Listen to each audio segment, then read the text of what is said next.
topics and opinions expressed on the following show are solely those of the hosts and their guests and not those of W4WN Radio, its employees, or affiliates. We make no recommendations or endorsements for radio show programs, services, or products mentioned on air or on our web. No liability, explicit or implied, shall be extended to W4WN Radio, its employees, or affiliates.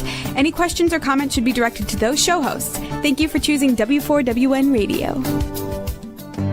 This is Beyond Confidence with your host, Divya Parekh. Do you want to live a more fulfilling life? Do you want to live your legacy and achieve your personal, professional, and financial goals? Well, coming up on Divya Parekh's Beyond Confidence, you will hear real stories of leaders, entrepreneurs, and achievers who have stepped into discomfort, shattered their status quo, and are living the life they want. You will learn how relationships are the key to achieving your aspirations and financial goals. Moving your career or business forward does not have to happen at the expense of your personal or family life, or vice versa. Learn more at www.divyaparekh.com, and you can connect with Divya at contact@divyaparekh.com. This is Beyond Confidence, and now here's your host, Divya Parekh.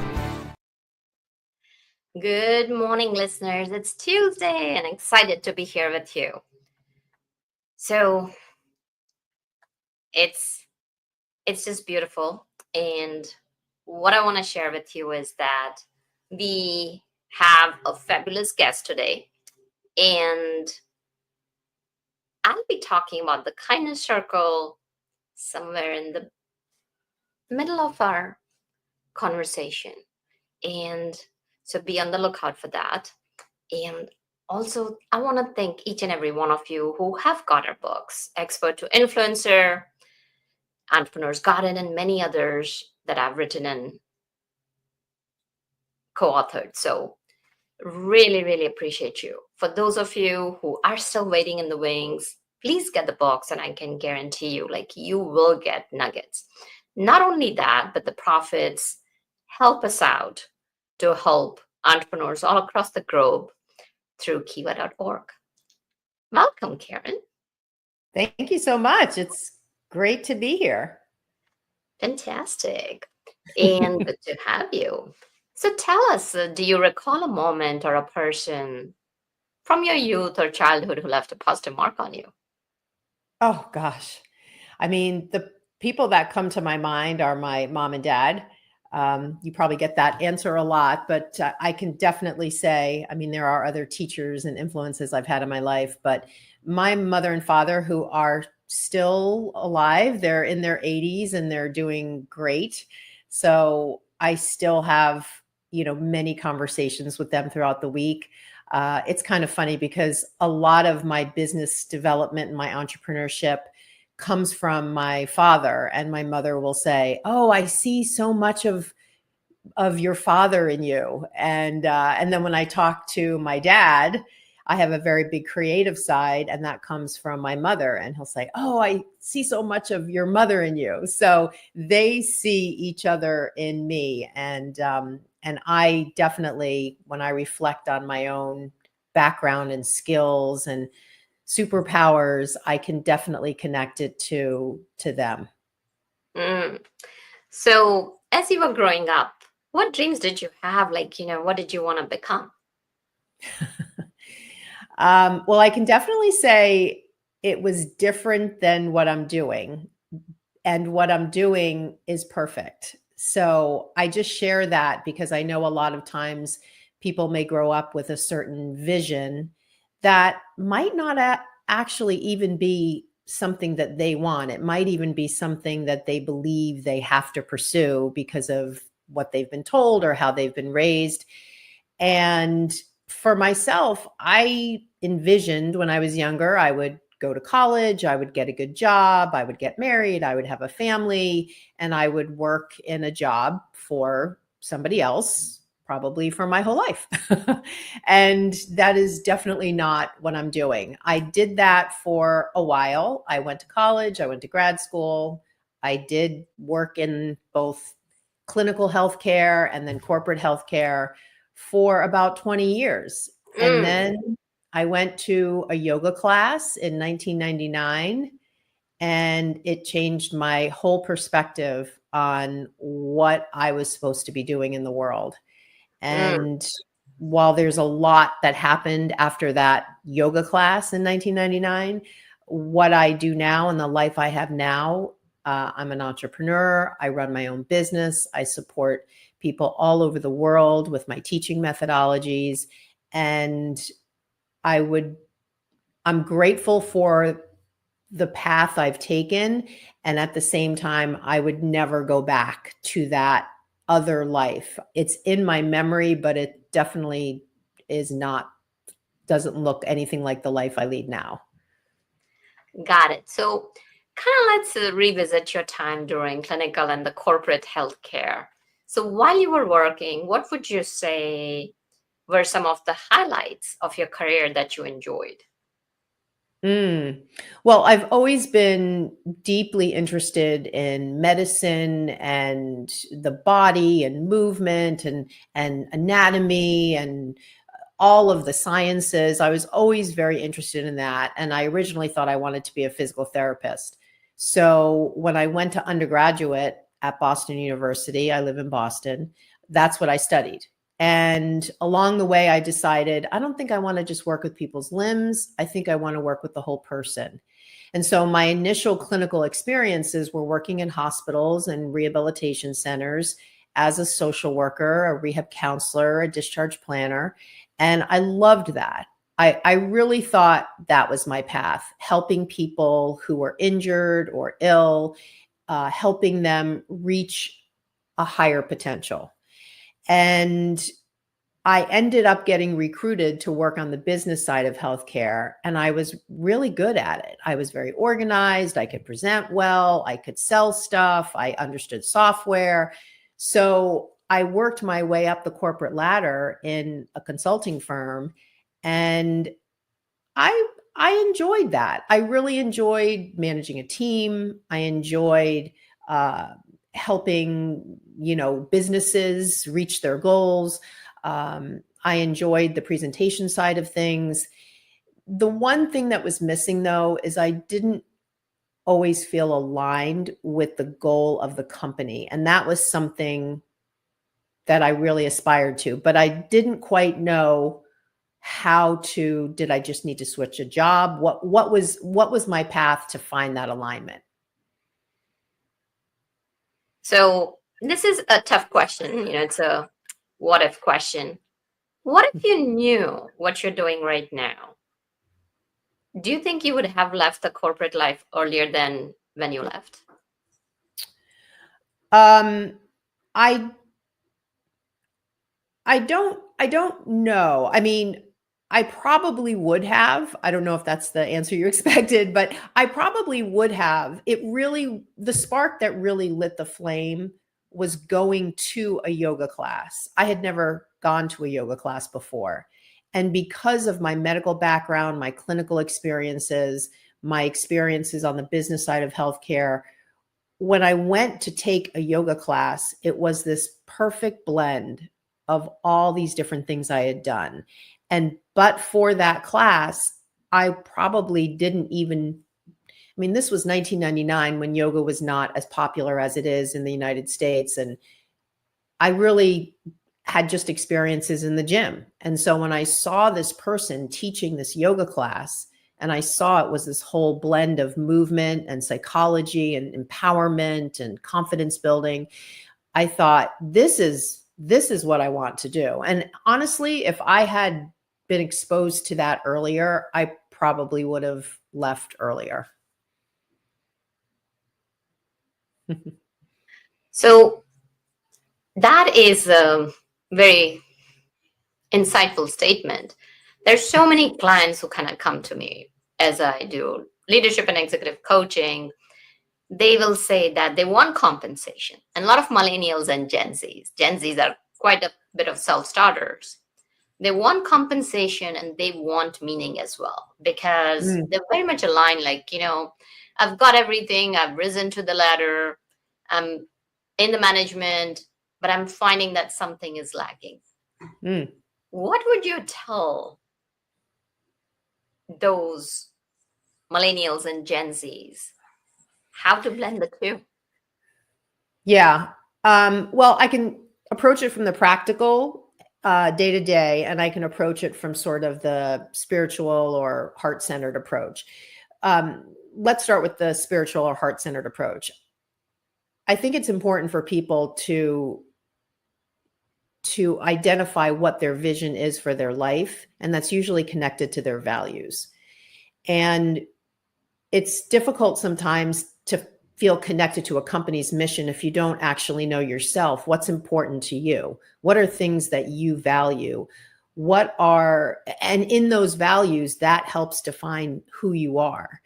The other piece of that, though, is spending time to think about what kind of impact do I want to have in the world?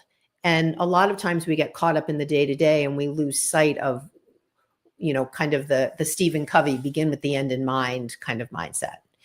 So that's one part. The other thing I think about, especially for the kind of person you're describing, is there, when you do that work and you identify maybe some difference between what you're doing now and what you want to do, is there a way that you can start to feed that part of you while you're working your full-time job, to start to experiment with feeding that part of you that wants something different, rather than thinking I need to completely quit the lifestyle I'm in and completely shift to this other lifestyle? There's a lot to be said from a practical standpoint, but even from a spiritual, heart-centered standpoint, to experimenting on the side with something else and keep the full-time gig going.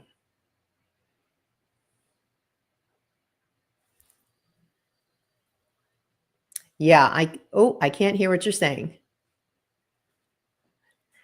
That's definitely very powerful, because what happens is I've seen a lot of my clients kind of just get caught in the moment of passion and purpose. That's what they think. And when they go, and when the reality hits, it's a hard and a bitter pill to swallow. So starting something on the side and experimenting with it makes so much easier to explore and not have that pressure. Because if you just jump all in, nothing wrong with jumping in. I mean, there's no right or wrong. People can go whatever works for you, as long as you mentioned, right, you align with your values and you're willing to do what it takes. If you make an informed decision, it takes the pressure off, because now you're so aligned with your why that the what and how don't matter. So yeah, I was just going to add one little piece too. It sparked from what you said. A lot of times people have this vision of what they think they want to do, and until they experiment with it on the side, they don't realize, this isn't quite it. So that's just another advantage to trying something out, rather than ripping the Band-Aid off and going to test out, is this really a good fit for me? Absolutely. Because recently I have to share the story about this young gentleman. He did very well financially, at a very secure place. And now he doesn't have the freedom to do what he wants to do, because he's in the leadership position and you got to account for the finances and all that. And then he decided to go to a startup. But now he's used to making decisions, right? And in the startup, he was being driven by somebody else. And he's like, yeah, gosh, what did I end up doing? And that's exactly going back to the point that you shared, is you're not going to know. The grass is always green on the other side. So experimentation is so powerful. Now, what would you tell people when they have these doubts, whether they're in the right job, whether they're in the right path in their lives? Well, what I found in working with people, my primary area of expertise is training yoga teachers in a very specific way. The focus is helping them build their confidence. And that's a blend of skill-based methodology and mindset. And this sort of thing comes up a lot in the context of that.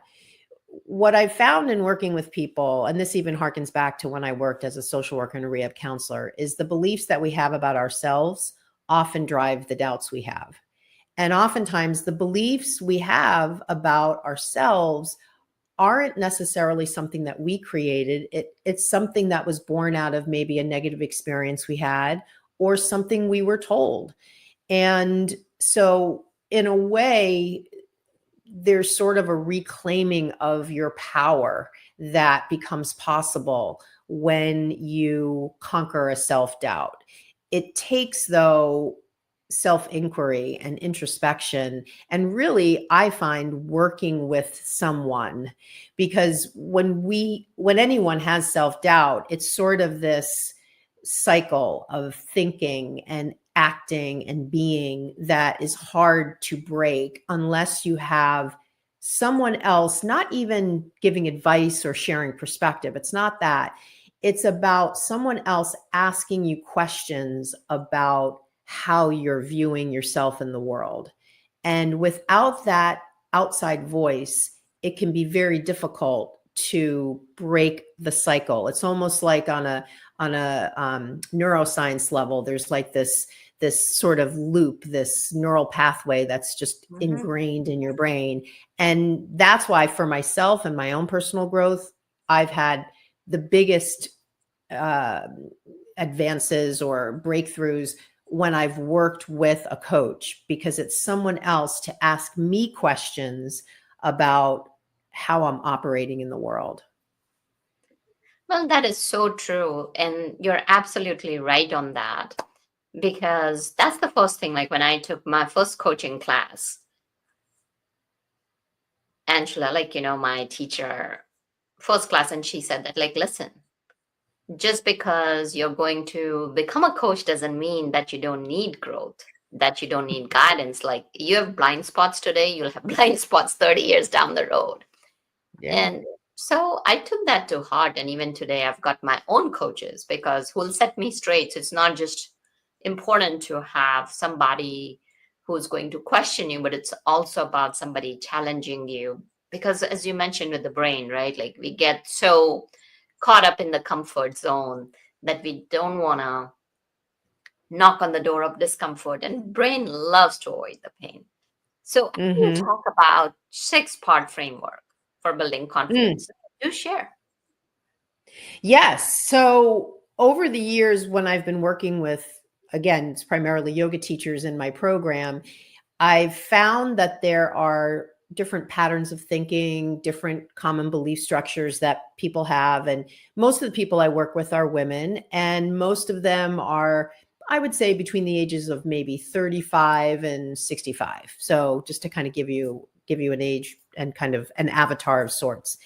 And the interesting thing is, a lot of the challenges that they face really aren't necessarily just about teaching yoga. It's something about teaching yoga that brings out these limiting beliefs. So earlier this year, I sat down and I thought, there's a common thread here that I'm finding in working with people that really transcends the yoga teaching and really is more, as you're saying, a confidence framework of sorts.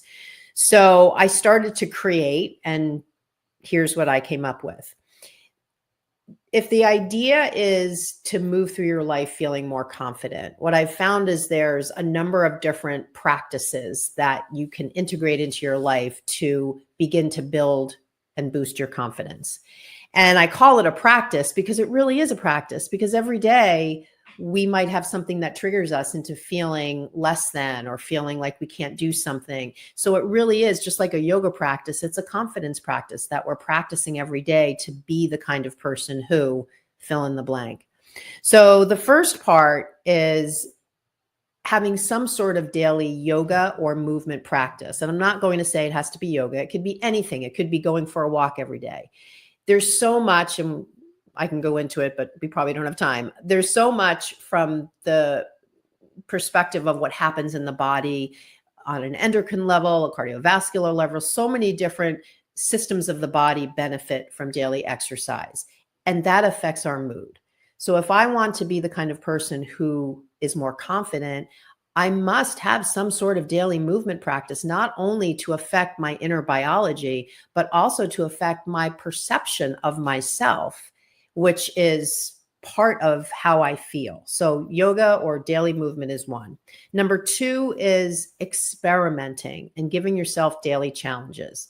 This has to do with what you're saying before, these doubts, bumping up against these doubts. So let's say you're the kind of person who never thinks you could go to a movie by yourself or go out to dinner by yourself, but there's a brand new movie and you can't find anybody to go with you. And you say to yourself, you know what?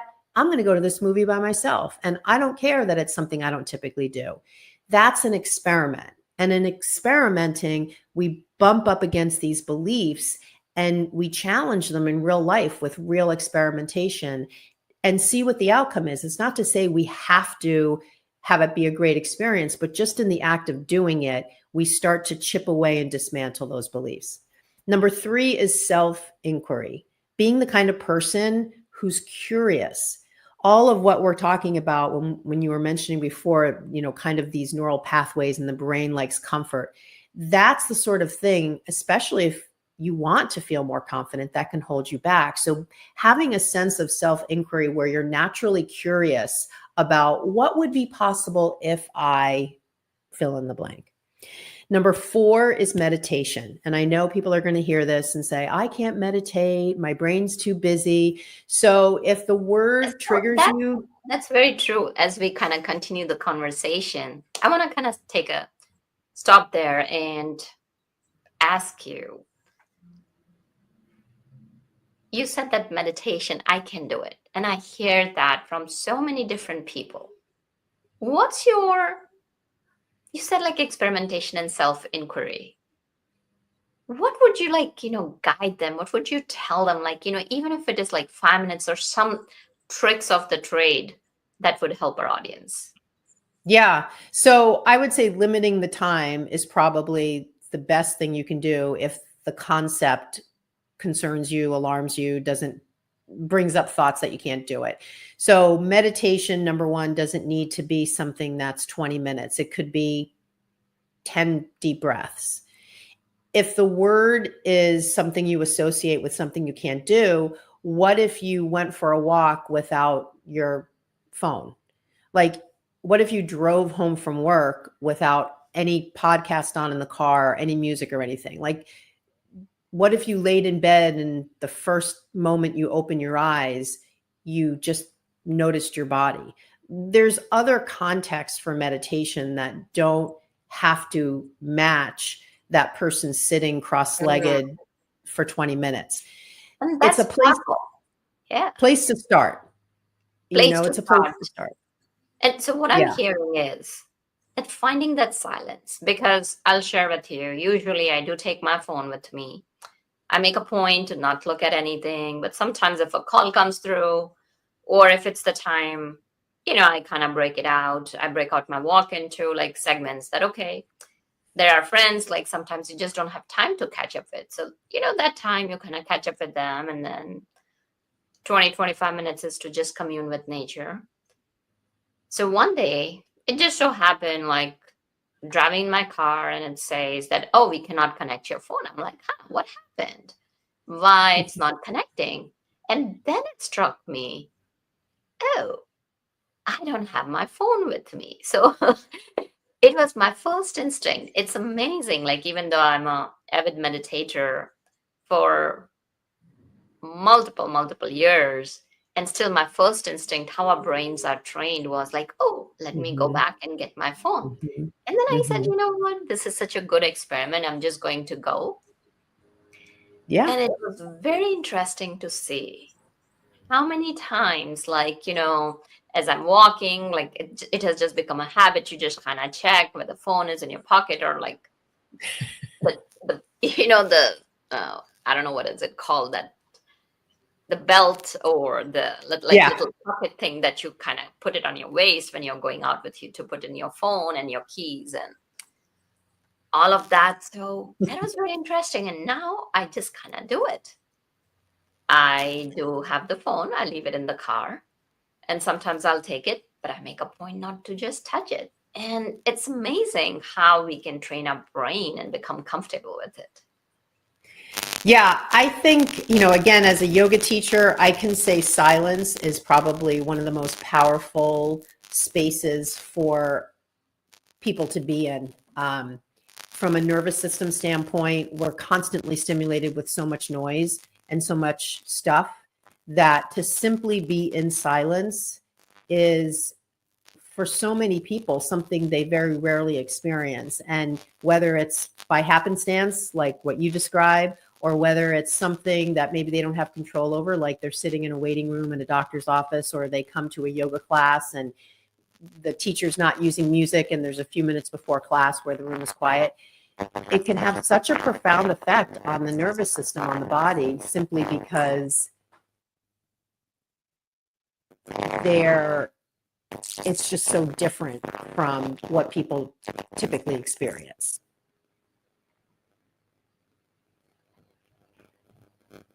That is true. And I like what you're saying is that just kind of experimenting, even if it is 1 minute. And sometimes it's so important to have that silence and taking that pause, because that pause can help your brain to reset. And that's a practice that I do myself, like, throughout the day, if I can, at the top of the hour, or like whenever, like, okay, if I'm in the flow, I do it, but then take a break and just kind of unplug. So working on it throughout the day. So tell us, what are the remaining? Yeah.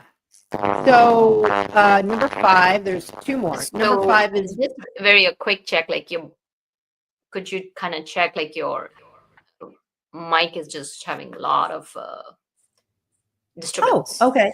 Yeah. I haven't changed now it's anything. Better. Okay. Is that better? Yeah. So there's 2 more. Number 5 is one of my favorite ones, visualization. When we were little kids, we would dream all the time. Matter of fact, when I can distinctly remember when I was little, I wanted this doll, and I used to go for a walk every day to the candy store, and I used to think really hard in my mind. If I think hard enough, when I go around the corner to the store, the doll's going to be there. Like, I just thought I had this superpower that I could will this item into the 3D. When we grow up, we don't do that anymore. But yet, when we were talking earlier about changing jobs and what we want in our life, starting that as a visualization is a way that we can start to bring that to life and start to materialize what are the steps we need to take. When you watch any world-class athlete, what do they always say when they win the thing? They always say, I saw this in my mind. I saw myself doing this. I mean, there's so many examples, not just athletes, but so many examples of people who excel. And they speak about that in those moments of right after the win or whatever it is. I saw this. So visualization, super important. And then number 6, the last one, is healthy habits. And I know people are just going to think, oh, diet and exercise. And to a certain extent, yes. But there's so many other things we can do throughout our day that allow us to build almost like the infrastructure of someone who is living in a healthy way. And a lot of what we've talked about here, I mean, if we just, and this is speaking for myself, not as giving advice or anything, but just these ideas of movement every day, experimenting, having a mind that's open and curious to self-inquiry, daily meditation or being in silence, visualization, and healthy habits that are meaningful to you, that would build a sense of self-worth, self-value. And with that comes confidence. I am confident as I move through the world because I have created this lattice work of steps that I take, of ways that I operate that allows me to tap into this empowered way of being. Absolutely. Some very wonderful nuggets over there, Karen. So now there may be a new mom, there may be a busy executive, there may be a busy entrepreneur, and they may say that, Karen and Divya, this is all well and good what you're talking about. But what if I only have 20 minutes time, or not even that much time during every day? What if I'm working 13, 14 hours, or, there are a lot of circumstances when people don't have time. So what would you tell that person? Yeah. Like, what infrastructure could they build in that limited time and the constraints? Yeah. So, even even in our busyness, so even the busy mom, the busy executive, there's an approach to doing that can be infused with a lot of the themes we're talking about here. So, I can even, again, speaking for myself, on days where I have a lot of things going on, I can wake up in the morning and just throw myself at all those things. And by the end of the day, completely collapse. Or I can wake up in the morning, see I have a full schedule, and move through the day in a mindful way that almost in a way prioritizes my energy in service to all the things I need to do. Now, I can certainly say I have done both things. And I definitely, on the days that I do the latter, I get to the end of the day and I feel fulfilled instead of depleted. So that's just from a high level, something I can suggest. I mean, mindfulness, we haven't really talked about that in particular, but that is a way of being that infuses all that we do. And it allows us to move through our day without constantly feeling like we're frantic and we're just running out of energy. There's a way to do it, but it's really, at its most basic, it's really just awareness, being aware. I think about that busy executive. I was that busy executive at one point. I can sit with my laptop wolfing down my lunch, or I can take 10 minutes, turn off my laptop, and eat my lunch mindfully. Like, that's just one small example. The only other thing I'll say is, even though we're talking about these things and it might sound like it's a lot of time, it's really not a lot of time when you start to build these things into your life. That's how something becomes a lifestyle, not just a habit on its own. So if I wake up in the morning and I do a little meditation or visualization, that takes 2 minutes. And the more I do it, the more it becomes part of my life. So now I'm not looking at things saying, I don't have the time. I'm looking at things and saying, I've integrated these things into my life because that's the kind of person I am. And that's how we shift our identity. Mm-hmm. So bringing awareness into what you're doing. And when you bring the awareness, then it's not that like, oh, you're passing through the life. What you're doing is in service of others. So for example, you may be, it may be busy that, oh, I don't get to sleep versus I'm blessed. If you're talking about a mom, I'm blessed to have my child and being grateful about the blessings that you have. And similarly, like if you're an executive or if you're a professional or entrepreneur, that at the end of the day, what I'm doing is going to benefit someone. My input could be the output for someone.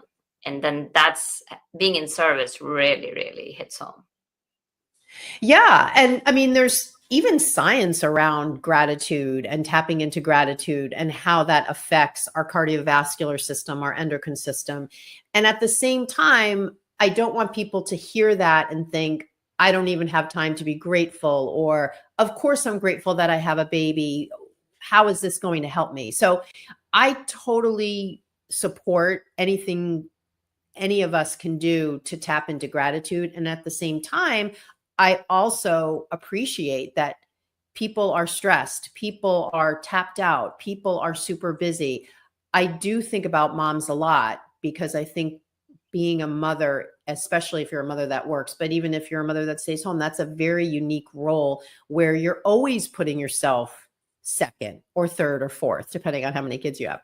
So it's not just about the rose-colored glass approach, putting on rose-colored glasses and saying, I just need to walk around and be grateful. It really does, though, start with having an honest conversation with yourself about what's missing, what kind of life do I want to lead, what kind of things do I value, and starting with something. I mean, one of the things I talk about a lot with the women that I work with in my program is the magic of momentum. When we start to do something, it could just be one thing, we start to build momentum. And when we build momentum, we feel like we're making progress. And when we feel like we're making progress, we tend to stick with whatever it is we're doing. And that is why it is magic. It just takes that 1 or 2 step process to get started. And pretty soon, we can start to change. Absolutely. And self-inquiry is the key. That knowing, what you want, and when you're bringing that awareness, it also kind of tells you, like, so one of the stories, like, one of my client moms, like a mom client, or like, she was an executive and she was like, I never get me time. Mm-hmm. It's like, I'm always putting everybody first and never get me time. So then, as you started out, like, talking about values, when we talked about values, right there on the top of the list were her kids and her husband and her work. So then it was when she aligned with her values, she was able to see that the time she was spending with them was her me time. It's and that's the definition, like, like you were talking about the rose-colored glasses. It's about being very clear, having that clarity, that bringing that awareness, that me time just doesn't have to be like, 2 hours spent by myself. It can be in the moment, when you are in that moment and when you're experiencing life. To me, that's the best gratitude that you can have, because you're not passing through life. You're living your life.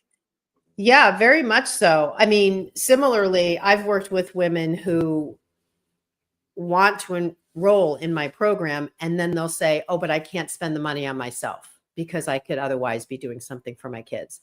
And so while, yes, I see that, I also ask them, well, if you were to do this thing, how would that help you in some way be better for your kids?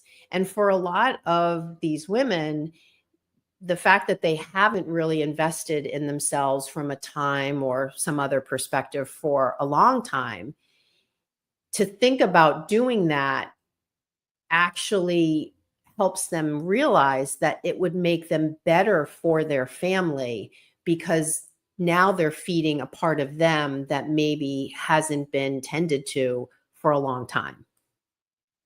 Absolutely, because now it's building them up.